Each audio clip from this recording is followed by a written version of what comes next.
चलिए, आप सभी पत्रकार बंधुओं का स्वागत है। हमारे बीच में जया किशोरी जी है और हमारे विनती को मान देके मीरा भाईंदर में श्रीमद् भागवत कथा कराने यहाँ पर आई है। हम सब मीरा भाईंदर वासी गदगद है।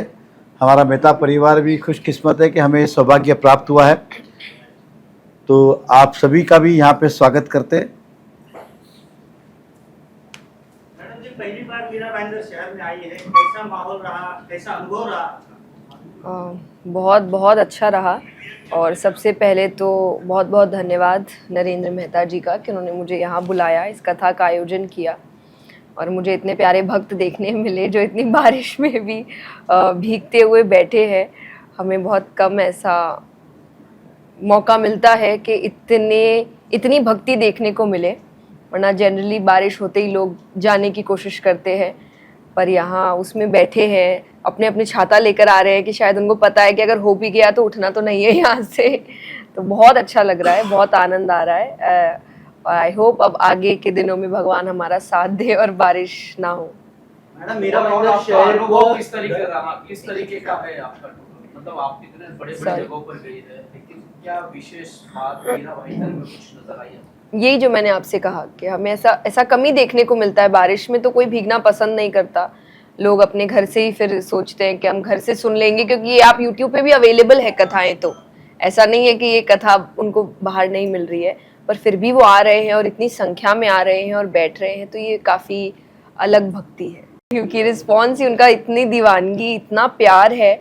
और जैसा मैंने कहा कि वो कथा बाहर भी सुन सकते हैं, पर वो खुद कह रहे हैं कि हम लाइव आपको देखने आए हैं, हम बहुत टाइम से आपको देखते आ रहे हैं चैनल्स पे या यूट्यूब पे, तो हम ये मौका नहीं छोड़ना चाहते जहां हम आपको आमने सामने देख रहे हैं। तो इतना प्यार, जो मैंने व्यासपीठ से भी कहा कि आप इतना प्यार कहाँ से लाते हैं कि हम भी नहीं सोच सकते कि हम किसी के लिए ऐसा करेंगे।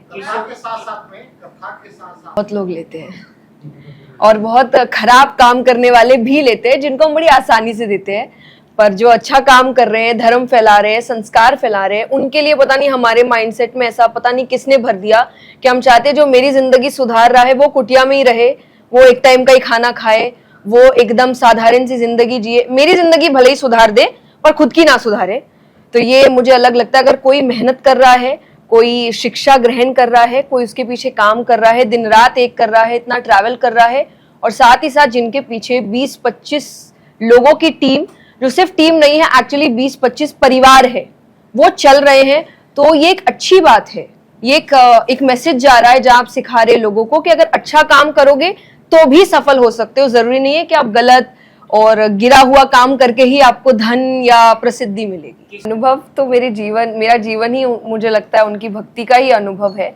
मुझे बचपन से ही उनकी भक्ति में डाल दिया गया था। मेरे घर में, मैं 6 साल की थी, मैं तब से भजन गा रही हूँ, तो हम हर हफ्ते भजन करते थे, हम हर दिन हनुमान चालीसा करते थे। और मैंने कथा में भी कहा कि मेरे बचपन की कहानियाँ कभी सिंड्रेला, स्नो वाइट नहीं थी, हमेशा श्रीमद् भागवत की कहानियाँ थी। और मेरी पहली कहानी ही गजेंद्र मोक्ष की कथा थी, जो आज हम सुनेंगे।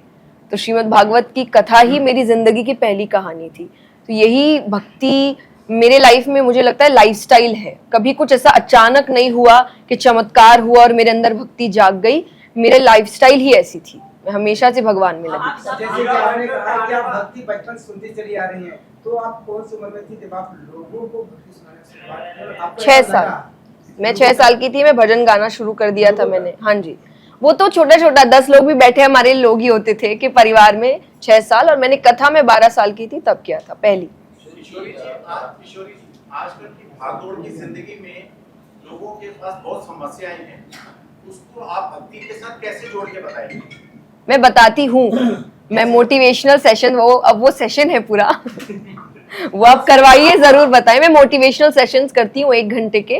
वो मोस्टली हम IITs में करते हैं, कॉलेजेस में करते हैं, कॉर्पोरेट्स के दौरान करते हैं, और उनकी लैंग्वेज में उनको ऐसा लगता है मोटिवेशनल सेशन हो रहा है, लेकिन मैं उनको हमेशा एग्जाम्पल शास्त्रों से देती हूँ, ताकि मैं उनकी लैंग्वेज में और उनके इंटरेस्ट से उनको भगवान से जोड़ सकूँ। तो शायद कान ऐसे नहीं मैं घुमा के पकड़ती हूँ, पर ले जाती यही हूँ, पर उनको ऐसा लगता है कि नहीं नहीं, यहाँ कोई धार्मिक बात नहीं हो रही है, पर होती वही है।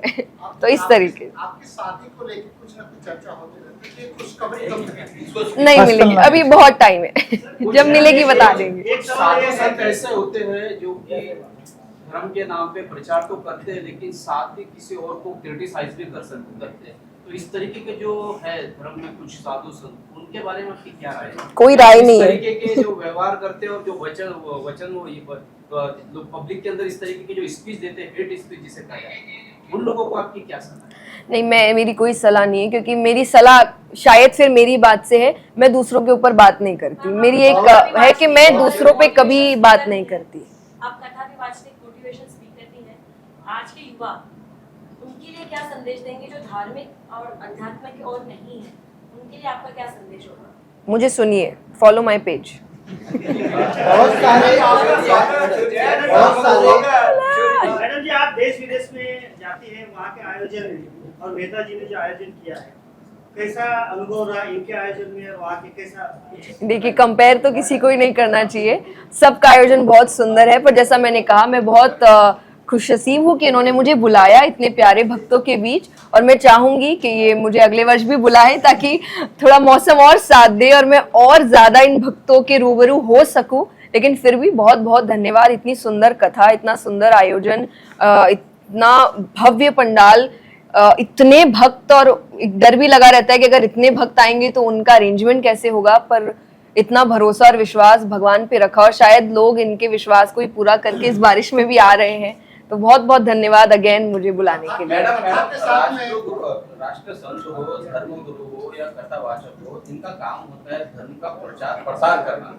लेकिन आज के हम धर्म गुरुओं को देखते हैं कि वो किसी पर्टिकुलर राजनेताओं को लेकर वो अपना धर्म का प्रचार प्रसार करते हैं, उनको प्रमोट करते हैं। ऐसे धर्म गुरु को कैसा आप देखते हैं? मैं नहीं बोलती ना अंकल, सॉरी, मैं दूसरों के ऊपर बात नहीं करती, मेरा मंत्र है, मैं किसी के ऊपर बात नहीं करती। मैडम, बहुत सारे धर्म शास्त्रियों का ऐसा कहना है कि कथा वाचन या धर्म कर्म कांड हो, महिला नहीं करना चाहिए, उस पर क्या कहना है आपका? देखिए, अब मेरा कहना एक ही है, और मैंने कईयों से पूछा है, मुझे अभी तक जवाब नहीं मिला है। मैंने बड़ी बड़ी संस्थाओं में नाम गुप्त रख के मैसेज भेजा है कि आप बहुत शास्त्र आप लोग ने पढ़े, मैंने नहीं सारे पढ़े, मैं अग्री करती हूँ। प्लीज मुझे एक श्लोक बताइए जहाँ ये लिखा है स्पष्ट कि नहीं बैठना चाहिए, उसके बाद आगे बात करेंगे। मुझे मिला नहीं अभी तक। मैम, रिसेंटली भी हर सिंह की बहुत सारे जो बाबाज हैं वो जेल विजिट किए हैं, तो ऐसे रॉन्ग नंबर्स को हम लोग किस तरह आइडेंटिफाई कर सकते हैं? ओके ये हम कथा में भी कहते हैं कि देखिए, जब आप कोई भी संत है, गुरु है या कथाकार है, हम एक इंस्ट्रूमेंट है बस, आप हमें भगवान मत बनाइए। ये मुझे थोड़ी बात अटपटी लगती है जब हम उनकी तरफ जाते हैं। उनका काम है आपको भगवान से मिलाना, खुद से मिलाना नहीं। कि अगर आप मुझसे मिलने के बाद मेरा ही नाम जब शुरू कर देंगे तब तो फिर मैं ही गलत हूँ। मेरा काम है आपका कि आप भगवान की ओर बढ़ते जाएं, मैं सिर्फ एक इंस्ट्रूमेंट हूँ। आप मुझसे प्यार करते हो, ठीक है, आप मेरी इज्जत करते, अच्छी बात है, जो हम कईयों की करते हैं। कोई भी अगर अच्छा काम करे इज्जत करते, पर आप मुझे भगवान ही बना देते हैं, तो वो आप मत बनाइए, क्योंकि वहीं पे रॉन्ग नंबर शुरू होता है। क्योंकि हम तो इंसान है, अगर आप इतना ऊपर बैठा देंगे तो किसी की बुद्धि भ्रष्ट हो जाती है, अरे बस अब हम ही सब कुछ है। जय जी, आपकी शिक्षा दीक्षा कहाँ तक हुई और कहाँ हुई, उस प्रकार जानिए। कोलकाता हुई और मैंने ग्रेजुएशन बीकॉम तक कंप्लीट किया है, उसके बाद फिर मैं कथा में लग गई। कथा के समय ही विधानसभा चुनाव, महाराष्ट्र विधानसभा की घोषणा हो गई है और नरेंद्र मेहता जी खुद चुनाव लड़ने की। अरे हमने पहले ही कहा था राजनीतिक प्रश्न नहीं। नहीं जया जी पूरी जर्नी यादगार है मेरी, तो ऐसा कोई स्पेशल, ऐसा कुछ नहीं, आई डोंट नो, ऐसा कोई स्पेशल मोमेंट है मेरे लिए। क्योंकि जैसा मैंने कहा, लाइफस्टाइल है, मुझे कभी ऐसा लाइफ में लगा नहीं कि अरे आज अचानक कुछ हुआ। ये पूरी लाइफस्टाइल रही मेरी, और हम हर वक्त मेरे लिए भगवान के प्रति बहुत करीबी रहा। और मुझे ऐसा लग रहा है रोजाना ये विश्वास बस बढ़ता जा रहा है मेरा। थोड़ा बाकी चीजों से लगाव कम और भगवान से लगाव ज्यादा होता जा रहा है, जिसके लिए मेरे परिवार को थोड़ा डर लगने लग गया है। लेकिन ये मेरे लिए अभी सबसे ज्यादा है। आखिरी सवाल दो। धर्म का प्रचार प्रसार कितना होना चाहिए? मुझे लगता है हमारे जो खास करके संस्कृति और रिचुअल्स हैं और त्योहार है, ये पहले हमें इसको उजागर करना पड़ेगा। मैंने कल भी कथा से कहा, हम गरबा करते हैं, हम दिवाली मनाते हैं, अभी दिवाली आ रहा है, सबके नए कपड़े खरीदने शुरू हो गए। क्यों मनाते हैं किसी को पता नहीं है। तो पहले बस हमारी जो मेन चीजें हैं हम उनका प्रचार शुरू करें, क्यों मनाते हैं, रीजन क्या है, यूथ को थोड़ा करीब लेकर आए। जैसे वेस्ट हर चीज बहुत बड़े रूप में मनाता है, क्रिसमस देखिए कितना भव्य मनाया जाता है, लेकिन उनको पता है क्रिसमस के उनके रिचुअल्स क्या है क्या नहीं है। हमारे यहाँ मनाते तो सब है, रिचुअल्स किसी को नहीं पता। पूजा से मतलब नहीं है, दिवाली पार्टी से मतलब है, नवरात्रों से मतलब नहीं है, डांस करने से मतलब है। तो ये थोड़ा हटके आप जो त्योहार है पहले उसका मतलब समझे, तो ये प्रचार शुरू हो पहले। बाकी का प्रचार जो संत इत्यादि है वो कर रहे हैं, पर घरों में ये प्रचार पहले ज्यादा होना चाहिए कि आपके रिचुअल्स है क्या। नहीं पाए तो मैं कहूंगी आप अगली बार हम फिर आएंगे, कहीं आसपास आते रहेंगे, पर कथा तो आप जरूर सुनिए। और एक जो संदेश मैंने कल भी दिया कि आप अपने घरों में शास्त्र पढ़ना शुरू करिए, गीता जी से ही शुरुआत करिए, पर पढ़ना शुरू करिए। मैडम एक आखिरी सवाल, आजकल की जो राजनीति है वो बगैर धर्म और बगैर धर्म गुरुओं के आगे नहीं बढ़ पा रही है, तो आजकल की राजनीति को आप कैसा देखते हैं? मैं कहूंगी कोई भी चीज बिना धर्म के आगे नहीं बढ़ सकती। आप हर चीज में इनको लेकर आइए तो हर चीज अच्छी हो जाएगी।